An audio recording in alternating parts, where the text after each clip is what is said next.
process. And I wonder if for all of you, for the musicians, for the filmmakers, for the producers, and so on, if there was a way to sort of let this be guided by joy in a way that your usual creative processes don't necessarily allow. That's a really good question. Jonny? I mean, a lot of the music is very... Is this on? A lot of the music is very joyful because it's all devotional. It's all very uplifting. It's about, praising of the saint. It's very... And yeah, the whole atmosphere of the recording was like that. I think it's not sort of our usual everyday. It's not what we usually do, is it? Not a radio session. The sign that says "Have a good time" was put in the flight case by Radiohead's big chief tech Plank, who helped us pack everything up before we left. And I think it sort of kind of articulates very well the whole idea of us. We're all just going on this trip, and it's a mystery, and we didn't really know what we were expecting from our point of view. You knew what to expect, but we didn't. And so it's like, have a nice time on your holiday, that sort of thing. But that was what that was. And I think he's right. I think that we ended up just having a very nice time. Indeed, it was an amazing experience. I mean, I've said this to people before, but I think it's one of the best things I've ever done in my life, is to go on that trip. It was really incredible. Shye was amazing, an incredible host for us, and did all these incredible things, opened these doors for us. Paul is Paul, and Jonny is Jonny. It was like very, very good company. So, there you go. I'll start to cry in a minute. Paul? Next question. I think that answered it. Very well. There's probably plenty more, right? So as much as I appreciate the fact that the movie is light on context and we really just sort of get into the experiential element of it, I am curious about not only how Shye and Jonny first connected, but also at what point, Paul, you were brought into the equation. Was it a question of them from the beginning saying it would be great to document this, or did you hear about it and beg to come along for 3 weeks in India? Well, working backwards then, so how obviously I know Jonny, and Jonny said, do you want to go to India? And I said, yes. And then I said, what are we doing? I would backtrack it into whatever he had an idea for, would be interested in doing, but then it got even more interesting when he introduced me to Shye's music. But then it got even more interesting when Shye would send videos of the brass band rehearsing. They'd gone somewhere to rehearse and they were practicing, and he was sending videos to him, and he was sending videos to me, and then everything just became this like a travel brochure where you can't believe what's coming to you. You're like, really? This is getting more and more exciting. So the question of how these two met, I would leave to these two. Well, I remember I was playing in Calcutta. I actually remember it, and I got a phone from a friend who knows Jonny, and he told me that Jonny Greenwood from Radiohead heard my music, and if I would like to meet Jonny. So I was very happy about that, and now we have a project. So What happened in between? It was actually a very embarrassing thing of me watching a band play and them not being very good, and they played one song that was great, and I thought, fine, when you see something and you feel like you have to say one good thing, and so you latch onto it. So I latched onto the song. So that last song you played was amazing. And music. And they said, yeah, we didn't write that. That's by this guy called Shye. So that's the first time I heard his name, and I just followed that through and eventually met him. Good that they made that recommendation. Well, this is some good places. I mean, it's funny watching the movie that so many of the things that would usually be maddening in a traditional filmmaking environment or in a music recording environment become blessings in this movie. I think about the power outages, which are great texture for the movie, or the birds in the studio, which actually made it onto the album that came out with the movie. Or the fact that the camera is constantly you're constantly adjusting the camera, or whoever is behind it at times, and you're looking at the shadows. And I think of Jack Horner from Boogie Nights, and life has shadows. And I mean, I wonder if if it was liberating to embrace an anything goes mentality when Radiohead music and when your films and Shye, when the music that you were making beforehand is maybe a little bit more circumspect. If it was freeing to just sort of roll with it. From a musical perspective, I think one of the interesting things, I've been working with Indian music for the last 20 years. I've been living in India for 15 years. And I think when me and Jonny, after we met, so after that conversation, we met, and we didn't meet with an agenda to do anything. Jonny, we just met to talk about music, and it was a very fascinating meeting, and became friends, and somehow the project evolved in a very natural way. And when Jonny came in also to produce the album, and then after when he got Nigel also to come and build the whole studio.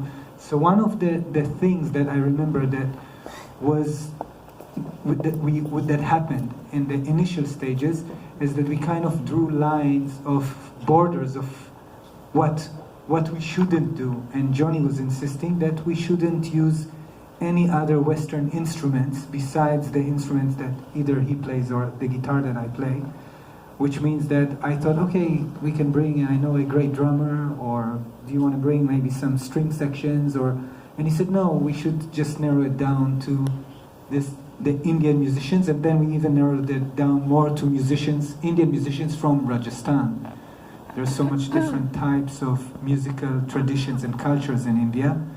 And after that, also, Jonny was listening to the compositions, and he thought the architecture of the compositions in themselves, they are made in the realm of North Indian music, which means they use scales, which we call rags,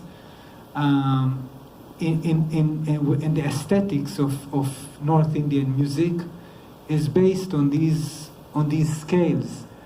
Wherein a lot of Western music aesthetics are based on harmonies and chord progression. So Jonny was insisting that we should bring in Western elements that are more rhythmical or different kind of patterns, and not to use the Western harmonies. And if to use some chords, it was in a very delicate manner.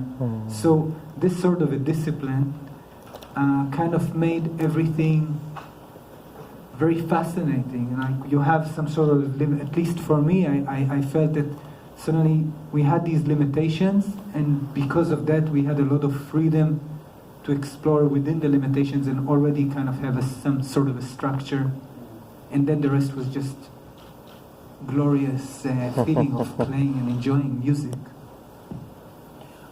I mean, put in a very crude way, in my head,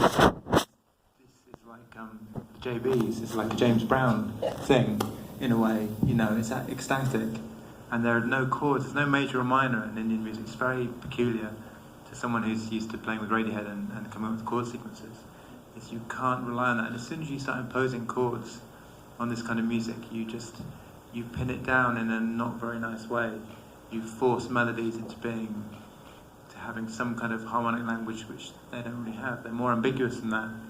And that's why it's such a curious thing for me. It's so interesting. Nigel, two questions. The first is there anything that Jonny can't do or can't play? Oh, yeah. Lots, yeah. Maybe one day we'll find out what those are. Not today. And the second question, I guess, is you have recorded with Radiohead in some spectacular locations in the past, from Jane Seymour's mansion to wherever the pigment factory in France you went to for a Moonshade Pool. But if you took that band and locked them up in an Indian fort for 3 weeks, or anywhere for 3 weeks, would it be fruitful? Would it be productive in that way? Or was this a unique scenario in the sense that something great came out of it? I think the power cuts would drive Tom crazy. Go insane.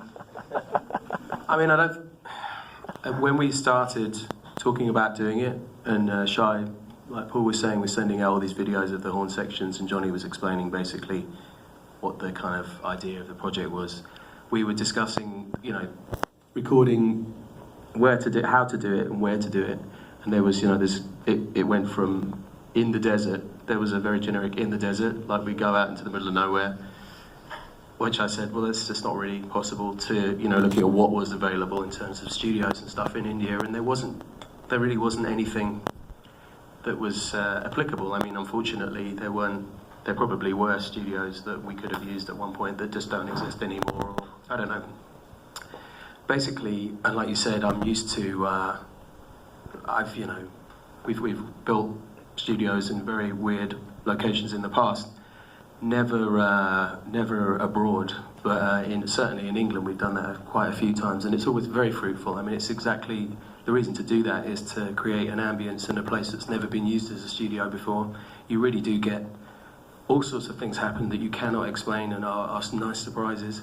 This was so the idea was to just say fuck it, put it all in a box and just ship it all out there.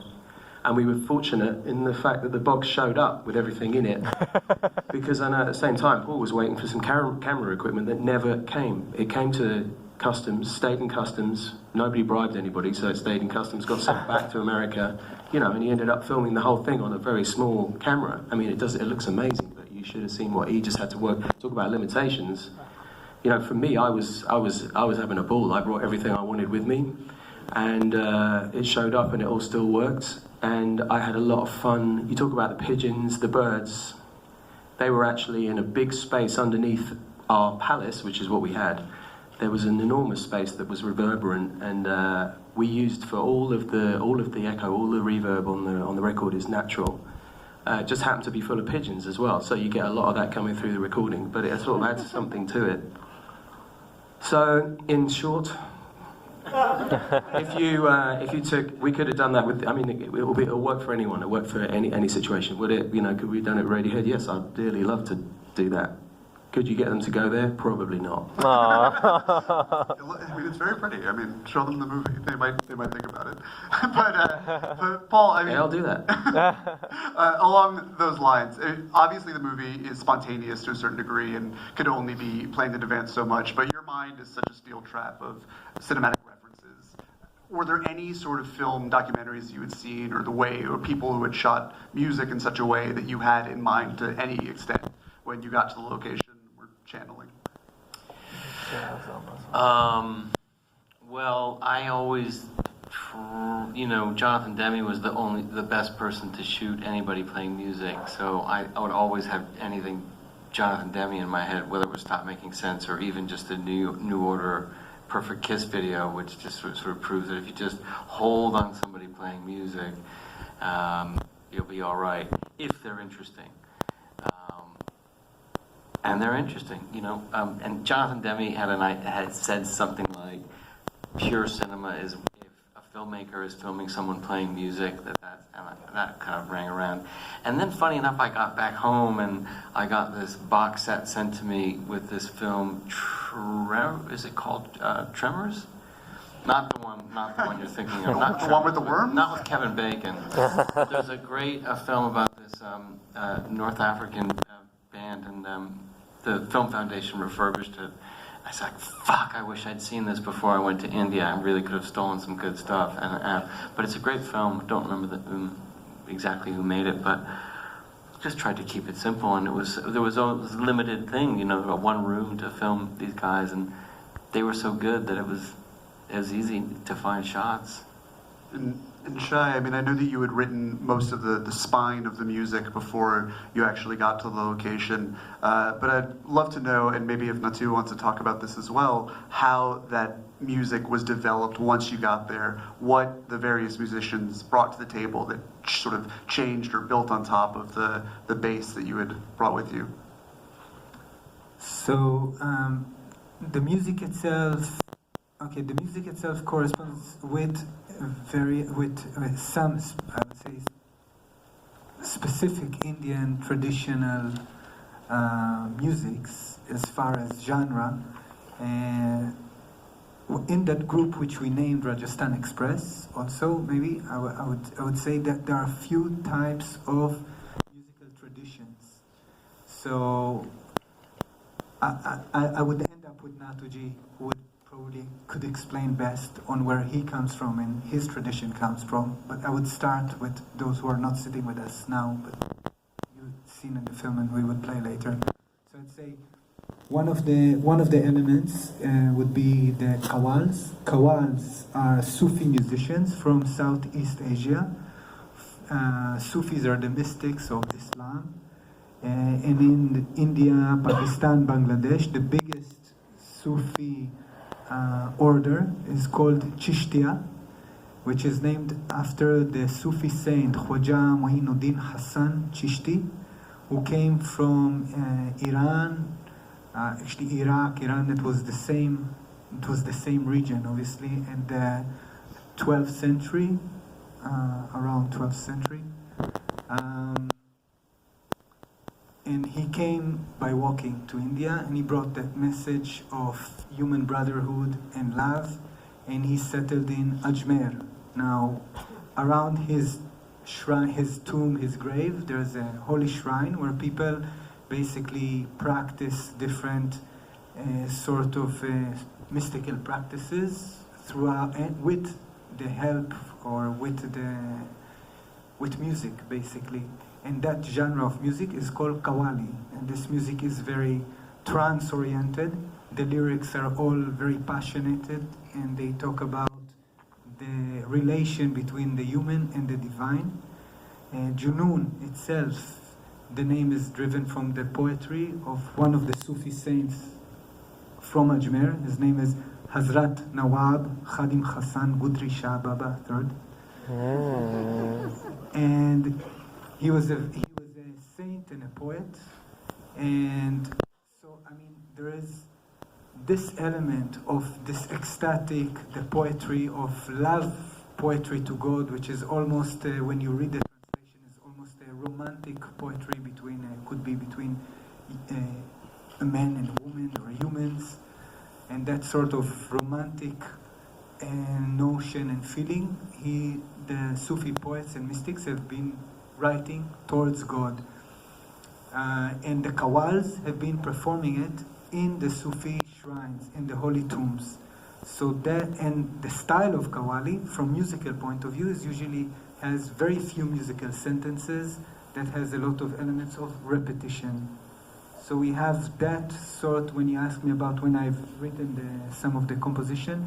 So I've spent many years in that environment, and somehow this entered into my life, and I find it very inspiring. So some of the melodies have been made in this ambience, in this atmosphere, and then when we performed it, some of the things, there's a lot of place for improvisation. It's very elastic. Besides the qawwal, we have another tradition you saw in the film of the Manganyars. The Manganyar are also Muslims, gypsies, who used to sing for the royals in Rajasthan, for the Hindu Maharajas.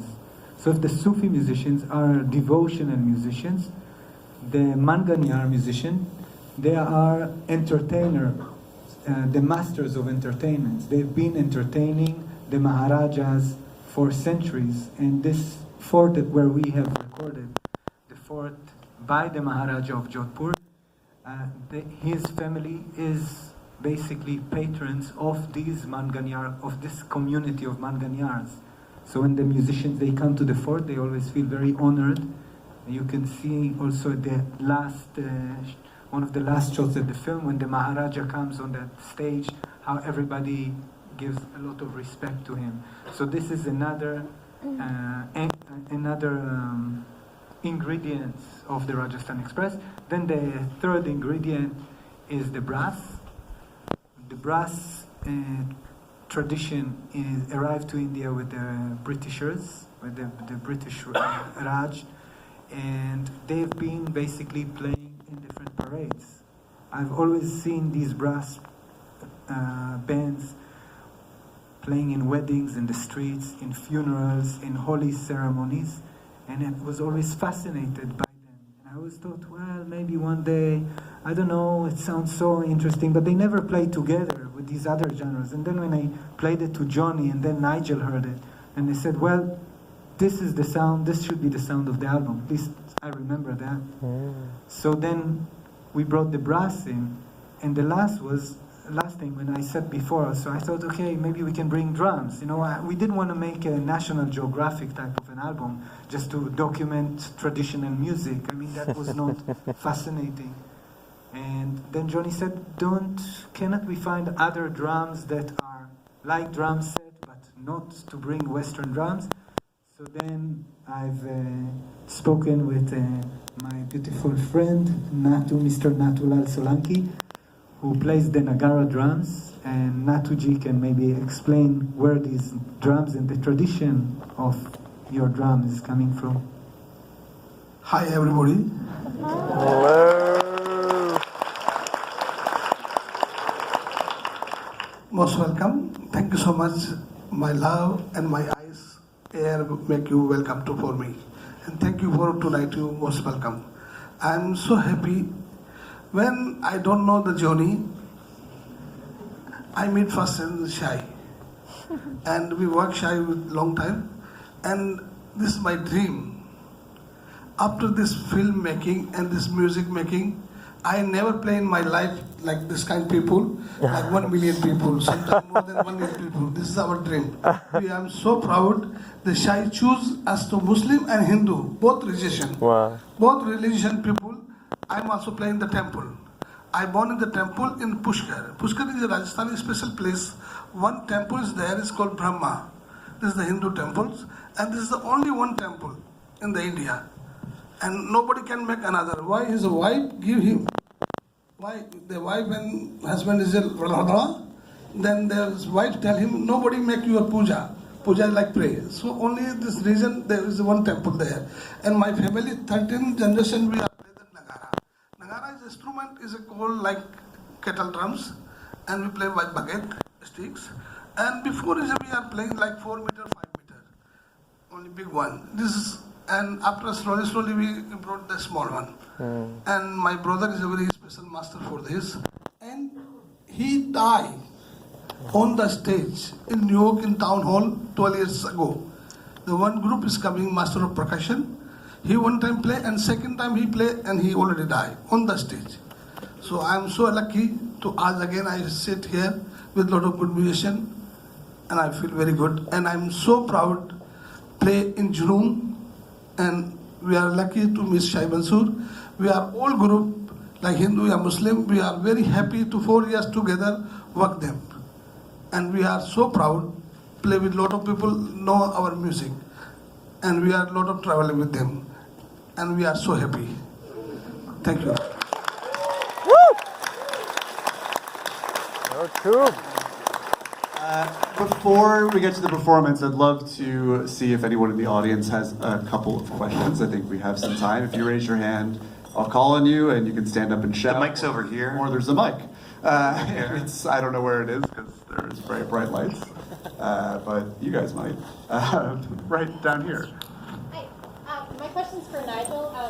Actually, what was it like producing music for instruments that you might not have been familiar with? And did they present these instruments to you beforehand so you could know how to like them? It's actually, yeah, I mean, every single thing was, apart from the guitar and the bass, is something I've never even seen before. But actually, the thing is that they play together. I mean, you can see when they play together in the room, it's very cohesive as a sound, you know, and they're used to playing together, and it's quite easy because of that. You know, there was most of the record was done tracked with them playing in the room, so really you can just hear what it should sound like, and then you just make it try and recreate that.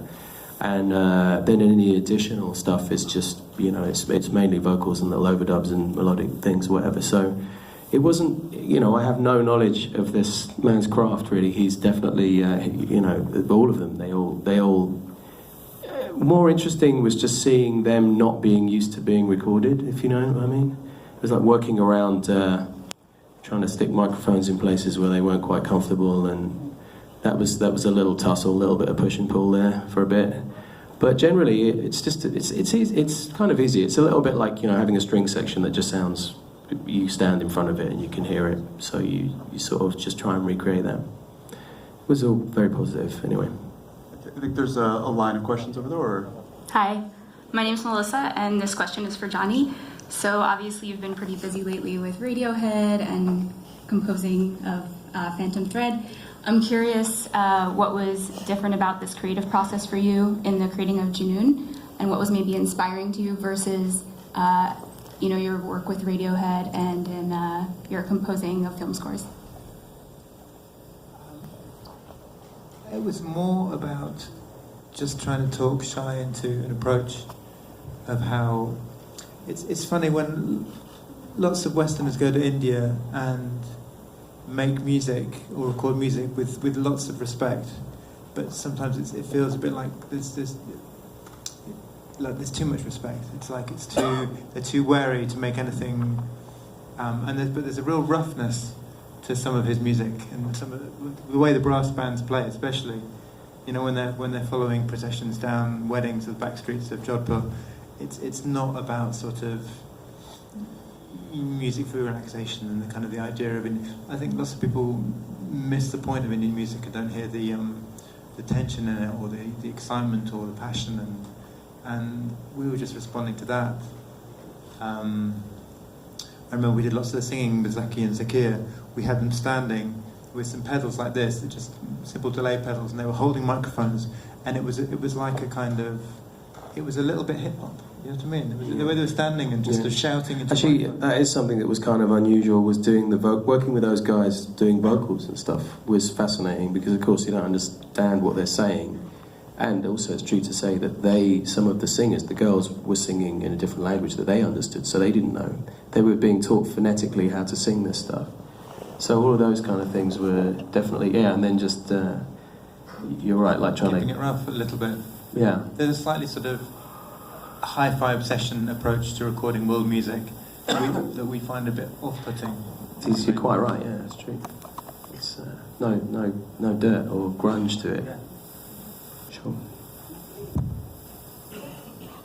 So, firstly, just want to acknowledge and thank all the immense talent, and it's the congruence and confluence of all you gentlemen that made this really refreshing album that's stayed new and fresh to me every time I've listened. Can we expect more music from this outfit? Well, so we were standing at the back for the first half of this film, getting very nostalgic and talking about, how we do it, how we move on and do it again. So I mean, we're talking about it. Can I just say as well, just one thing? I know I talk a lot, but I can't really communicate just how well this film communicates our experience, my experience. Like I say, I'm sure it could speak for you too. Just the whole kind of anarchy and craziness of India and all of those little episodes that Paul so craftily, artistically put together in a way that plays back to me when I watched it finally. It just made me really nostalgic. It made me miss it, because it was such an accurate representation of. I mean, it really, really is very true what you see. It's kind of, So yeah, even just I haven't seen it for a little bit. Just watching it again, I just was remembering the magic of that whole thing. It really was magic. I mean, like I said before, but he's quite good. Turns out. I just have a Radiohead question, if that's okay. No. I just want to know, Jonny, how did you write the guitar solos to Paranoid Android? Like, what scales are those? What was the process? How did you do that? Now, sincerely, my wife is tapping her watch and yawning, saying, "Come on, when are you going to play some music?" Not at you, but at us talking, I think. She's like, "Why aren't you playing music?" So I can't. How do I write it? I can't remember. I mean, just for the fun of it. It was just, what? Genuinely, how I wrote it was not knowing what the notes are that high up the fretboard and just choosing a pattern, and so it wasn't. It was sort of done quite freely and not thought out. Is the answer. Well, another question along those lines is, you've been the subject of a documentary at least once before about Radiohead called Meeting People is Easy, that was decidedly less joyful than this film, but enjoyable for fans nonetheless. But now that you have this great working relationship with Paul, is it conceivable that you could make another tour documentary or concert documentary now that you're in a different place in your lives? With some laughs in it, you mean? Sure. I laugh a little bit at Meeting People is Easy, but that's just me.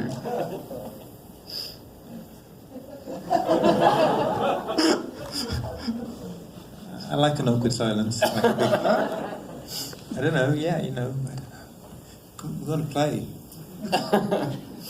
All right, are we have time for another question before the performance? So the music in this film is unquestionably devotional. It's very religious. I, as a Jewish person, connect to it very deeply, and I've listened to it so many times, just getting into a very deep space. So, Shye, you spoke quite a bit about the places that other participants in this album came from, but there's a Hebrew element as well, and I was wondering if you would just talk about what it means to you.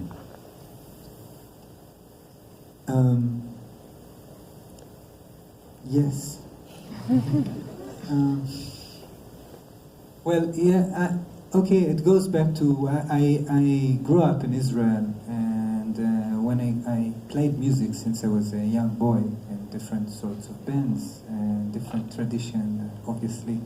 And when I heard Indian music, I was just at the end of my high school, and I was so taken by it that I decided that I must go to India and just see a bit of where it comes from, because I was so fascinated by the music. I never knew that I would end up spending over 15 years there. And at the beginning, I went to study. I studied music in the traditional manner. Indian music, as I already said a bit about that, is runs within families. It's an oral tradition, and it is being taught as an oral tradition. So I basically went to a master, and I lived with him.